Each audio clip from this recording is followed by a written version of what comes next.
یہ عبداللہ عرفان صاحب ہیں ڈیرہ اسماعیل خان سے. یہ پوچھتے ہیں مفتی صاحب آج کل کچھ لوگ آئے ہوئے ہیں کمپنی والے کہ کنگھی سے ٹوٹے ہوئے بال جو ہیں یہ ہمیں دے دیں, ہم اس کو 2,000 روپے کلو کے حساب سے لیں گے.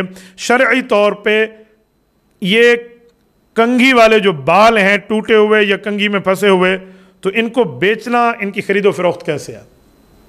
بھائی عبداللہ عرفان صاحب, یہ بات آپ ذہن میں رکھیں کہ جو شریعت چیزوں کو بیچنے اور خریدنے کی بات کرتی ہے تو اس میں انسانی اعضاء کی خرید و فروخت کی بات شریعت نہیں کرتی. یہ انسانی بال ہے, کسی عالم دین اور فقیہ ملت نے انسانی بال بیچنے کی اور اس کے خریدنے کی اجازت نہیں دی, تو اس کو آپ بیچ نہیں سکتے. ہاں کسی بزرگ, کسی اللہ والے کی بال مبارک ہو, اس کو بطور ہدیہ آپ اپنے پاس رکھ سکتے ہیں, جیسے رسالت مآب علیہ الصلوۃ والسلام کی زلف مبارک کو, منہ مبارک کو آج تک عقیدت اور احترام سے رکھا جا رہا ہے. حضرت معاویہ رضی اللہ عنہ, حضرت خالد بن ولید رضی اللہ تعالیٰ عنہ, ان سب نے اپنے پاس عقیدت اور احترام سے رکھا ہے, لیکن بیچا تو نہیں ہے نا. تو عام بال بھی نہیں بیچا جا سکتا.